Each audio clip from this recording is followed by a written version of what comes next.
And she was admitted to Columbia and Juilliard's dual BA program in composition and philosophy. And she's now a musical director in New York for a chamber orchestra, which is amazing. Every single admissions office in the United States has some sort of evaluative system or a rubric for the students. And at Dartmouth in particular, we had 5 different evaluative systems. Hello, xin chào, thầy Tony đây. Đã bao giờ các em tự hỏi personal brand, thương hiệu cá nhân có thể giúp em mở ra cánh cửa Đại học Mỹ không? Tập 3 của Chuyện Du Học Podcast mùa này được trích từ sự kiện độc quyền của cựu Phó Giám đốc Tuyển sinh Dartmouth College và sẽ giúp em giải đáp câu hỏi ở trên. Không chỉ thế, chúng ta sẽ tìm hiểu các bước xây dựng thương hiệu cá nhân, personal branding hiệu quả cho học sinh cấp 3. Câu chuyện truyền cảm hứng của 2 du học sinh tại Columbia University và New York University. 5 tỷ chiếu giúp em chinh phục các trường đại học hàng đầu như Dartmouth College. Hãy cùng thầy Tony và thầy Sam Jeong khám phá ngay bây giờ nhé. Hi everyone, my name is Sam Jeong. I currently am directing the UWC Inspired Vietnam Campus Project, a project to hopefully open the 19th United World College campus here in Vietnam, and also the founder and co-director of an application service review called the Early Bird Review. I was a former assistant director of admissions at Dartmouth and have been living in Vietnam now for the past 4 years. I initially moved to Vietnam to be a university counselor at Saigon South International School in District 7, and it's really great to be here sharing the morning with all of you. Thank you. Hello và xin chào thầy Tony. Rất là cảm ơn tất cả quý vị phụ huynh và các bạn học sinh đến tham gia sự kiện hôm nay. Ngoài cái việc Tony đã thành lập Everest thì mình là một nhà kinh doanh, nhà đầu tư tài chính từ lúc tốt nghiệp đại học năm 2001 từ Stanford, và Tony làm việc ở Silicon Valley, đầu tư các công ty ở đó mấy năm, rồi sau đó học MBA tiếp tại Harvard năm 2008. Và trong thời gian đó thì bắt đầu đổi hướng, thay vì là làm việc ở thị trường Mỹ. Tony sinh ra lớn ở bên Mỹ nhưng quyết định là không phải là về Việt Nam nhưng mà đến Việt Nam và định hướng về sự nghiệp ở đây. Thì trong 17 năm qua thì tôi làm việc ở Việt Nam, một nhà đầu tư tài chính và cũng là đồng sáng lập viên của Everest Education, và là người chỉ đạo và giúp về chiến lược của các bạn học sinh ở trong chương trình College Campus.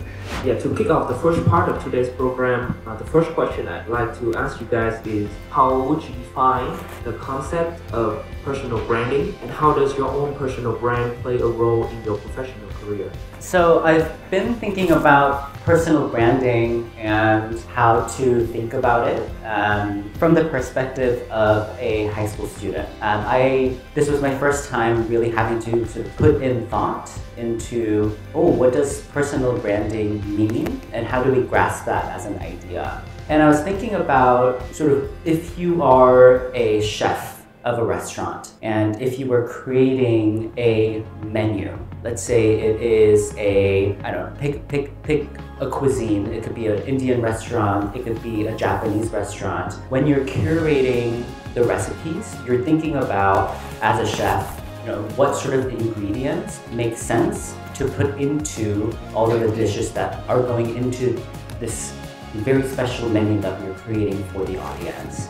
We're going to need appetizers, we're going to need the main dish, we're going to need dessert. So to me, personal branding is bringing together different ingredients that perhaps might not make sense, and weaving essentially a story around those ingredients so that it makes sense to the restaurant goers when they put that dish in their mouth. So for example, if it was a Japanese restaurant, you probably would not want to serve a completely Indian dish, for example. That would not make sense. That's the sort of initial thought that I had when it came to personal branding. Are the stories and the experiences that you have gone through related to each other? And even if they're slightly disparate from one another, what sort of reflection and thought are you putting into putting those ingredients together? So I think for personal branding, most students make a big mistake. They look at the application and just answer the questions. And it's not a normal essay. You have to be very, very strategic. So if I give you one word of advice today, when it comes time for your application, you need to leave a first impression that is so strong that it is very clear, here's the one-line description of who this student is. It must be so clear. And too many students write a general essay. They have a well-rounded application. On paper, you think that's enough, but it's not. After like years of coaching thousands to get into university in the US, can you share it with us, like your favorite personal branding success story of one of your students? I was thinking about which student story to tell, because I have so many students who I've worked with who I want to just show off. But there was a particular student from the time that I worked in China, where she was a composer, so she was a music student, but she was also a philosophy student, as well as a comparative literature student. She was very confused as to which pathway she wanted to go down. She could totally see herself as a composer. She could also see herself as an author or a writer. And I started meeting with her starting when she was in her sophomore year of high school, where she would just drop by my office. We would have a little chit chat. You know, she was at the time doing many different activities as well. She was, I think, participating in Model UN. I think she was participating in debate.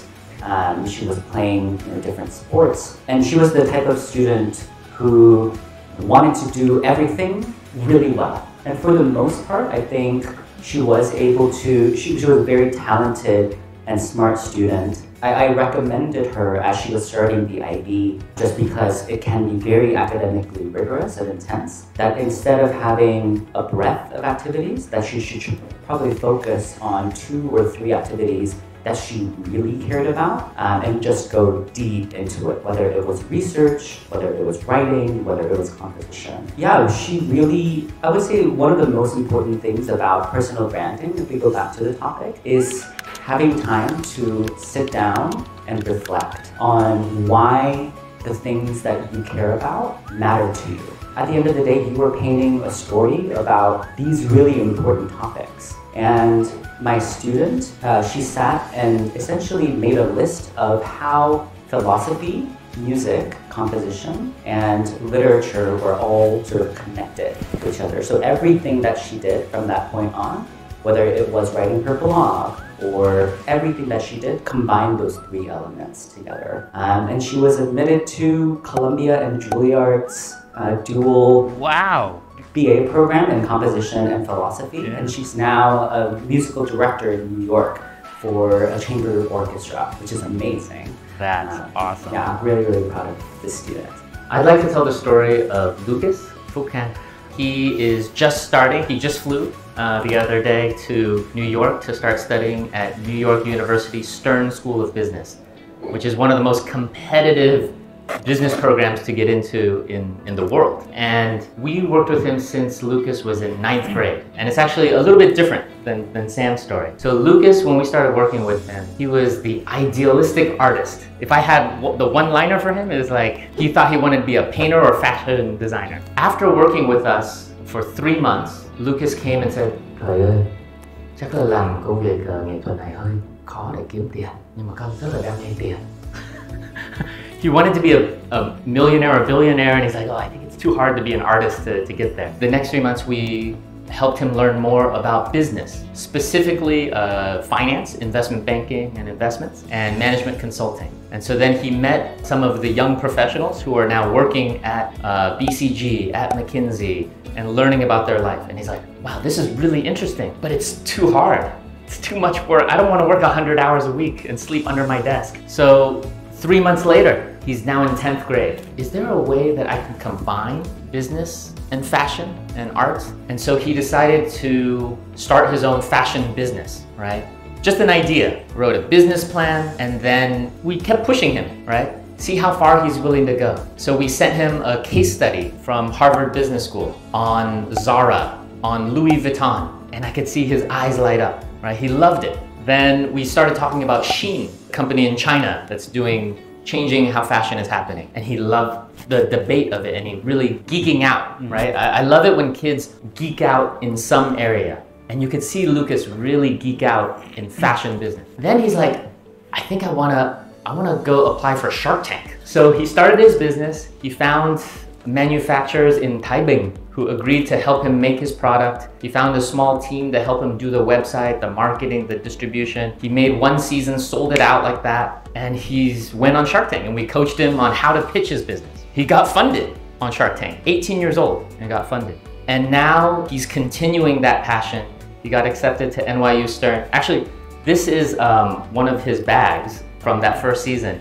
So Lucas, I remember when I first met him on Zoom, he would show his paintings, and they were all of the eye. He was really obsessed about eyes. And so he made many, many paintings about eyes, and now it became the motif for his first season and did very, very well with it. Anyway, so what I'm really proud of there is the one-liner was very clear. He's going to transform education by combining art with fashion business. And he's still building the business. He's off at school now. In the fashion capital of the world, New York is #1 for fashion, I would say, and in business. So he's in the perfect spot. Can you guys also share for students, if they want to start actually building their personal brand, what are going to be the concrete actual steps? #1, do not fake it. Đừng có làm giả nha. Cái đó là quan trọng nhất. Too easy for them to find out. #2, do something that is true to you and push yourself to the limit on what that is. Too many friends, too many students just do it to try it. That's okay in 7th grade, 8th grade, 9th grade. By 10th grade, I want you to do 120%. Lastly, look for mentors. Look for people who can help introduce you to experts so that you can find out about what that is. Grade 8, grade 9, trying a lot of different activities. And it's okay if you're not good at it. It's okay if you fail a little bit. That's okay. For slightly older students, starting in grade 10, but definitely by grade 11, it's important for you to, again, choose depth over breadth. That's the one piece of advice that I would give. And then finding your people, finding your tribe. Who can you go? Are there people at school who you can nerd out about what you're really into with? And if there's not those at school, then I think it's still important for you to find this community wherever it might be. So find friends, do the things that you're passionate about. So actually, I'd love to ask you, Sam, in your experience when you were at Dartmouth, right? Ivy League, super competitive, tens of thousands of applications. What was it like to, November 1st, the ED deadline has passed, you've gotten all these applications. Walk me through who's in the room, how do you choose which applications to review, and does that make sense on the one-liner and the personal branding? Yeah, I think the one-liner is very true. Every single application that is evaluated at Dartmouth will have what our dean of admissions used to call the tweet.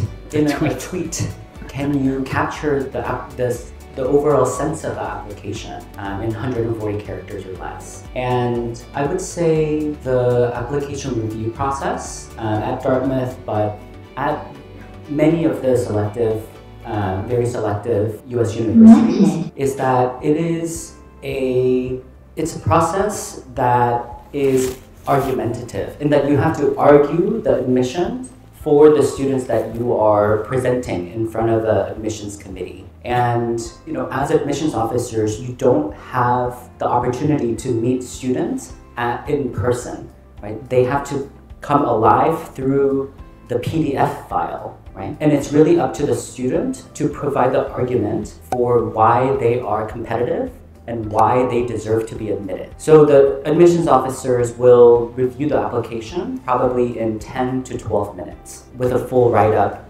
of the entire application. So there's not really time for the admissions officer to sit and ponder and spend 30 minutes to an hour on the application. They just have to read and make a decision and move on to the next application. So if you have strategically thought about what kind of application you want to put out, and as a student, there are many versions of yourselves that you can put in the application, but you're making a strategic decision. If I want to buy a slice of cake, I don't need to taste the entire cake. I just need to taste 10% of the cake to determine whether it's tasty or not. Yeah, I'm going back to these food metaphors.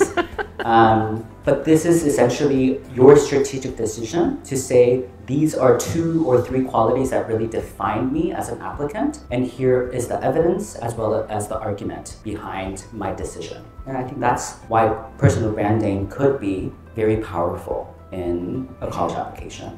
Like as in like admission officers, if you look at CV and the essays, so how would you, like as an admission officer, like evaluate that? I'll tackle this by explaining just a little bit about how early bird review or this review process, what thought we have put into creating this service. Every single admissions office, I would say, in the country, in the United States, has some sort of evaluative system or a rubric for the students. And at Dartmouth in particular, we have 5 different evaluative systems of looking at a student's application and assigning some numbers. So the first one was school. How is the student doing in terms of their school context? So looking at the student's transcript. Are the students taking the most advanced classes that they can? How are they performing in those classes? And it was a 1 out of 5 scale at Dartmouth. Sometimes it's a 1 through 10 scale, sometimes it's a 1 through 7 scale. The second piece of information that we looked at was the testing.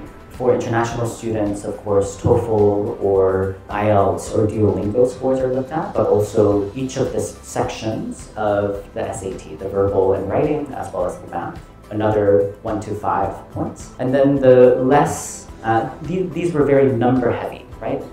What was your GPA? What was your SAT score? Very, number heavy. And then the slightly less number heavy ones were number 1, engagement, which is essentially your extracurricular activities and how engaged are you as you are going about your activities. Are you participating in school? Do you have a leadership position? Did you win a national or even international award? I would say it all followed a bell curve. So the vast majority of applicants receiving a 3 rating, and then the really exceptional applicants receiving a 4 or a 5 rating for the engagement piece. And then the 2 other more qualitative evaluation, where number 1 was called IQ, for intellectual quality. For example, does the presence of this student elevate the classroom experience for their peers? Right? Or does this student have a real curiosity about a particular subject, that they have a true mastery over it? Or do they have some sort of expertise over it, such as writing a book or writing a journal article that is published, or they have been really focused on one thing that is intellectually motivated for a number of years during their high school.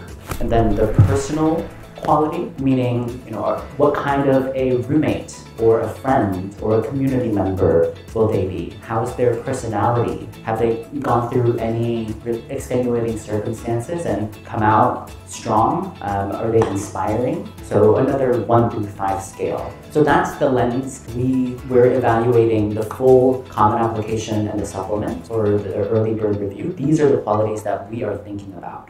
Cảm ơn các bạn đã theo dõi Chuyện Du Học Podcast, và hy vọng câu chuyện của khách mời tuần này đã giúp bạn gấp đôi sự tự tin và sẵn sàng ứng tuyển tại Học Mỹ. Nếu bạn còn băn khoăn muốn tìm một cái chiến lược cá nhân hóa cùng với chương trình định hướng du học College Campus, hãy đặt lịch tư vấn với các cố vấn của chúng tôi tại cái đường link ở bên dưới. Và đừng quên like và share với bạn bè của podcast này. Và hẹn gặp lại các bạn trong tập tiếp theo của Chuyện Du Học Podcast.